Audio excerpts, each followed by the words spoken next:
Hello, my name is Ali, and welcome to my channel. We are back with Caller X Malice, Okazaki's route. Now, I did turn down the in-game audio. Hopefully it's quieter than last time, which was like blowing eardrums out. Well, mine. But anyway, let's go. Several seconds passed in silence. Okazaki decided to break it. Sorry. Huh? I was thinking that maybe it'd be best not to see you anymore. I was shocked that he'd say that so bluntly. But when Okazaki continued, I just quietly listened. I just couldn't help myself. I had to hear your voice. When I imagine you making that sad face, I want you to smile. It might be best for you if we don't meet anymore, but I miss you. The words came slowly, one by one. My chest grew hot, and I felt like I was about to cry. Then can't we meet now? I want to see you too, Okazaki. I want to have a proper talk. I stated my feelings slowly so that my voice wouldn't quiver over the phone. Okay, I'll be over soon. Okazaki happily agreed. Although Okazaki had told me he would text me when he arrived at my house because it was late, I impatiently waited for him outside. Didn't I tell you to wait for me at home? Hi. When I turned around, he was making his usual lazy smile. Hi. Walk with me? Okay. We started walking side by side, but because of my anxiety, I maintained some distance from Okazaki. I didn't know what to talk about, and it seems that neither of us knew how to break the silence. For a while, I said nothing and just walked while listening to our footsteps echo around us. We stayed silent the entire time, and I realized that we'd arrived at a street of offices. Nobody's here, Okazaki murmured. I looked around. It still wasn't that late at night yet, but foot traffic was practically non-existent. I think they're all scared. Anyone would be, under these circumstances. He said it like it didn't concern him. I nodded. It's because these horrible events have been continuing all week. Everyone that had been killed in the X-Day crime so far had committed some wrong in their past. They were likely people who had once hurt the assailants in some way. What did the terrorists want? Were they planning a coup d'etat because they'd lost faith in the national government? At this rate, there are concerns that people might go insane from the stress of being cooped up. There might be a lot of suspects that we can't locate in Shinjuku because of that. Because people can't trust the police anymore. Now they've given up on even asking the police for help. I think that there are a lot of people who've lost hope because they think the police are powerless. They want help, but nobody can help them. It makes sense that people feel worthless. Yeah. What's going to happen to this town? I looked up at the flickering lights of the street lamps. I saw these lights every night, but tonight they seemed to perfectly mirror the city's instability. If I wasn't a police officer, I think I'd be stuck at home too. Because you're afraid of death? Yes, but mainly because I fear losing things. Don't you feel that way now? That's true. Everyone's afraid of dying, even police officers. I don't really understand it, but I'm sure there are a lot of people who hurt others because they think they're going to die. Again, it struck me how Okazaki didn't seem to consider it a problem that applied to him. Are you afraid of death too? He didn't answer my question. Instead, he gave me a vague smile. Let's find a place to sit down.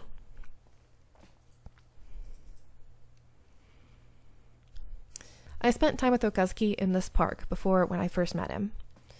Back then, he'd invited me here and then fallen asleep on me immediately. Flashback. Well, I'm glad to see that you weren't a bad person after all. I was able to relax and fall asleep.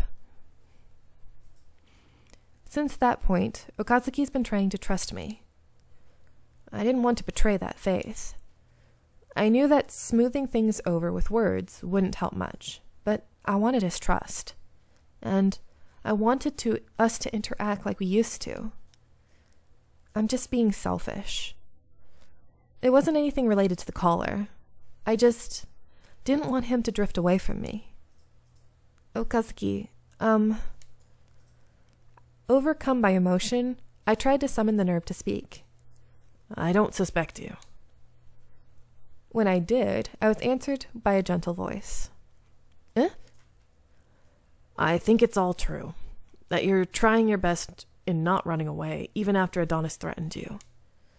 It must be painful for you to act in a way that feels like you're betraying the police. But you're not doing it for yourself. You're desperately fighting to solve the crimes and save this town. Isn't that right?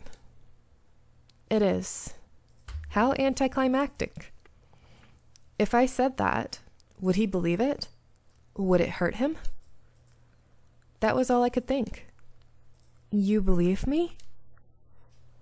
Yeah, I do. He replied instantly. I couldn't sense any dishonesty in his words. Why? Huh?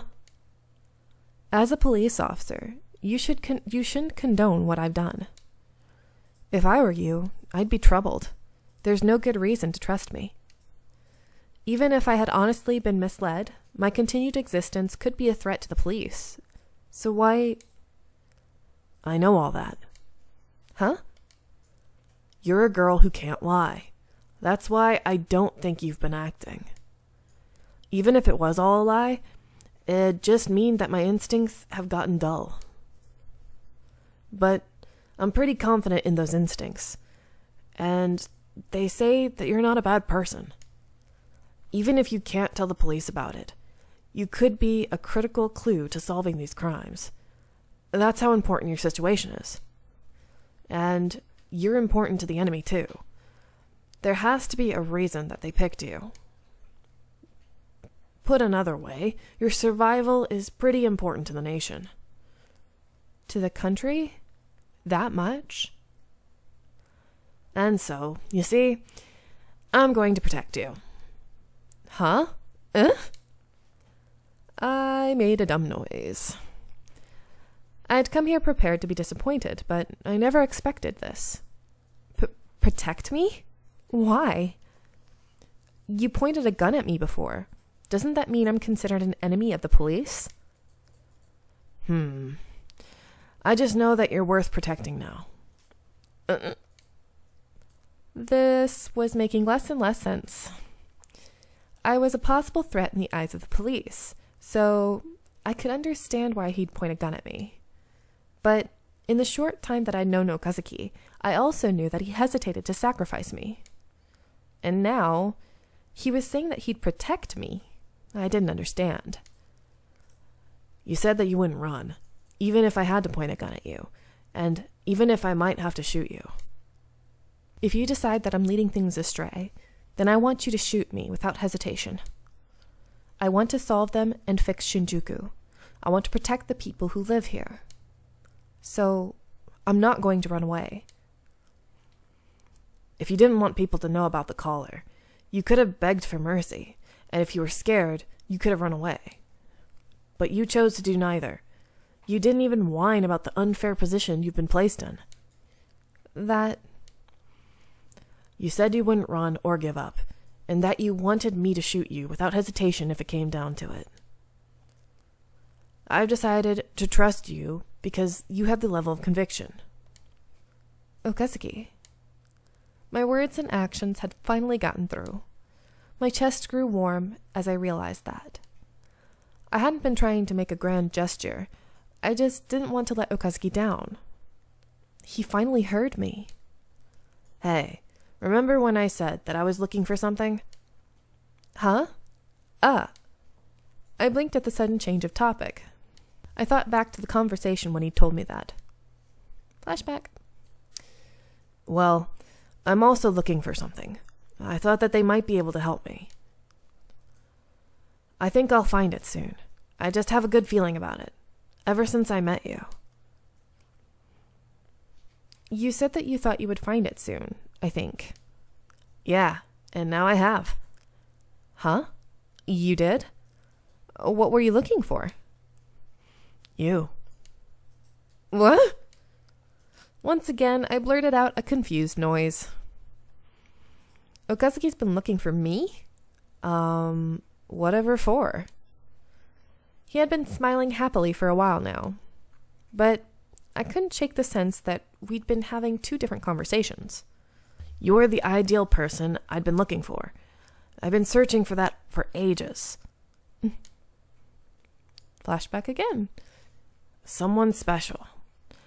That's what I should be protecting. Something special, precious, a heavy burden. Something that's irreplaceable. His eyes and tone sounded like he'd discovered some kinds of long-lost treasure. Back then, his words made me look kindly on him. He wanted to protect something irreplaceable. But right now, I had no idea what he meant. Sorry, I'm not following what you're saying. Ah, I got ahead of myself. I guess me saying that right away is confusing. Sorry, I'm just so happy. Okazaki chuckled, noticing the skeptical look I was giving him. As he said, the emotion was obviously written all over his face. You see, I've been looking for someone special to me. Someone that should be protected.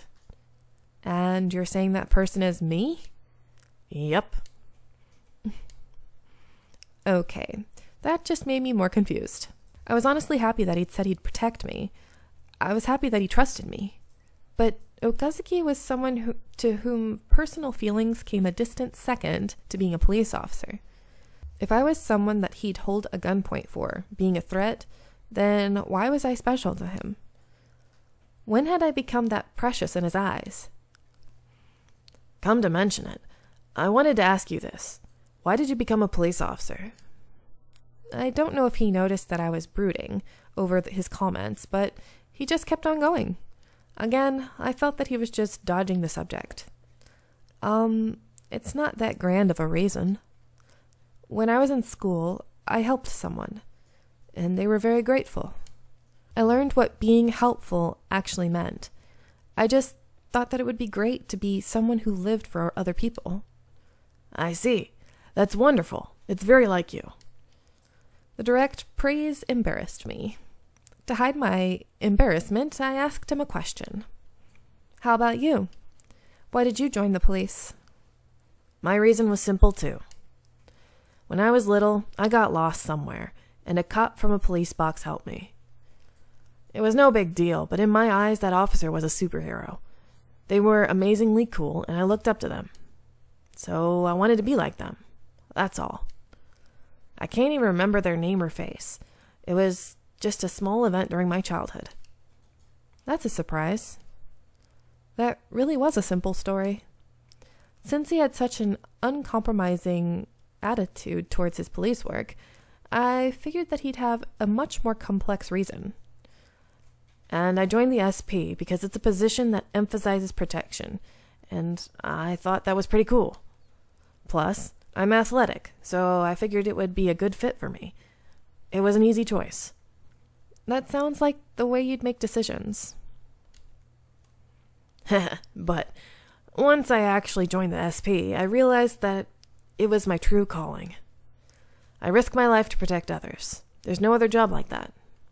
Huh? That struck me as odd. The SP risked their lives to defend their charges. But the way Okazaki put it was like, no matter what happens, no matter what the cost, my job is to protect someone special. I have my own role too. My own life gains meaning because I can protect someone else. That's how I choose to view it. He'd started from a whim, but it felt like our reasonings for joining the police were similar. I wanted to help people. It made me happy to assist them. But the way he says it is almost as if he specifically wanted to lay down his life. Without protecting someone, his life had no value. That was one way to interpret what he was saying. This time, I'm going to make sure that I do my job correctly. I'll protect someone who's irreplaceable to this country, to everyone, even if it costs me my life. His kind-hearted words made a deep impression on me. I think I knew what had been bothering me about his earlier answer. he didn't want to protect me out of a personal desire to do so. He decided that I was someone worth protecting. Was that why he wanted to protect me? Why do I feel so glum? I knew I was asking for too much. Whatever his reasons, I should have been happy that he was offering to protect me. But I felt like I didn't actually exist in the depths of his heart. I must be lonely. Anyway, that means I'm going to be protecting you 24/7, so you can relax. Oh, are you sure? I'm not sure if I can relax if someone's like 24/7 around me watching me. Kind of creepy. I've already decided. But that means you'd neglect your mission, and you would get pulled into my problems. I'm not changing my mind, no matter what you say. He obviously wouldn't take no for an answer. Right. When he makes up his mind, it's over. It's my job, so I can't let other people do it. Let me protect you, okay? My complicated feelings didn't disappear, but I couldn't just turn him down. It was true that I was happy that he said he'd protect me. I understand. I eventually nodded in resignation. Yay! Then, why don't I make you a promise? Smiling gently, he offered me his pinky. Oh. Is it CG? Maybe? I don't know. Realizing his intent, I also gave him my pinky, flushing slightly. Oh yay, CG! His eyes are so freaking cool. Hey, squeeze my pinky. Oh, like this? Timidly, I flexed my pinky a bit. Can't you do it a little harder? Like that? Ow! Huh? Just kidding. This is perfect. Geez, don't scare me like that. Okazaki smiled cheerfully. I didn't truly understand the full meaning behind what he'd said to me, but his bright smile alone filled the very depths of my heart with much-needed warmth.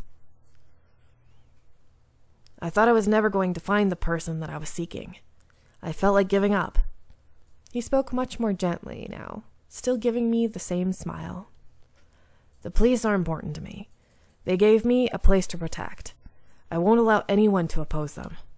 But my mission is more important to me than the organization. Is your mission to protect the person you were talking about earlier? Yeah, so now you're more important to me than anything else. That statement was easy to be misinterpreted. Even though I knew he was just stating things in his own particular way, my cheeks grew flushed. No matter what happens, I'll protect you. So don't you run away from me, no matter what. Don't give up on your dreams, no matter what it costs you. Stand proud. I chose to protect you because you're you. So can you promise me that? He was checking my resolve. Someone worth protecting. Whatever our history, he'd recognized my resolve. He'd chosen me because I was important to both the police and Adonis, and because I didn't run away. I was precious enough he'd cast aside all else. I promise. I nodded firmly, accepting his feelings. My goal as a cop is to protect Shinjuku. I can't give up on anything, not the cases nor the caller. I absolutely won't run away. Oh, and a smile. Okay. No matter how reckless or scared I was, as long as I didn't avert my eyes from the truth, he would protect me. There was nothing more reassuring than that. I'm so glad. It was an easy promise for me to make. After all, he wasn't doing this unconditionally. It aligned with his wishes, too. It's far better than him doing it for no reason. Also, stay close to me, no matter what, okay? Huh? He tightly squeezed my pinky finger and then started shaking our hands up and down. Don't run away from me. Don't hide from me. Also, don't cling to strangers. This sounds more like you're scolding me than making a promise with me. Didn't I say? I'm worried because you're in a crucial position. You're my only special person. Don't get into danger where I can't see you. Got it? All right. Feeling pressured, I nodded. Very good. Now say, cross my heart and hope to die. Whimsically singing a children's song, he sadly let go of my pinky, as if he was saying goodbye. When we'd been joined at the pinky, I felt like we'd gotten a little closer. I had been afraid to let the cold wind separate us again. Anyway, you should keep digging into the cases for now, like the caller said. Okay. I think it'll help a lot more than doing nothing, anyway. I want to work with Yanagi's team too, but it's best not to stand out too much for now. I recalled that Morioka and Commissioner Minegishi knew about my interactions with Yanagi. They had tried to figure out what I knew about X-Day. Okazaki must have reported my association with Yanagi's group to them. That aside, it was a fact that Yanagi and his friends were under police surveillance. Yeah, for now, we SP officers are there under the guise of protecting them. But if they bring further suspicion on themselves, then they'll come under much tighter scrutiny, and more people will be tasked with watching them. Take caution when you decide to meet with them. Be as discreet as possible. Okay. Also, never act on your own. If anything strange happens, call me. I appreciate that, but what about your job? I'm going to let you guys go here. I hope you are enjoying, and I'll see you in the next one. Bye!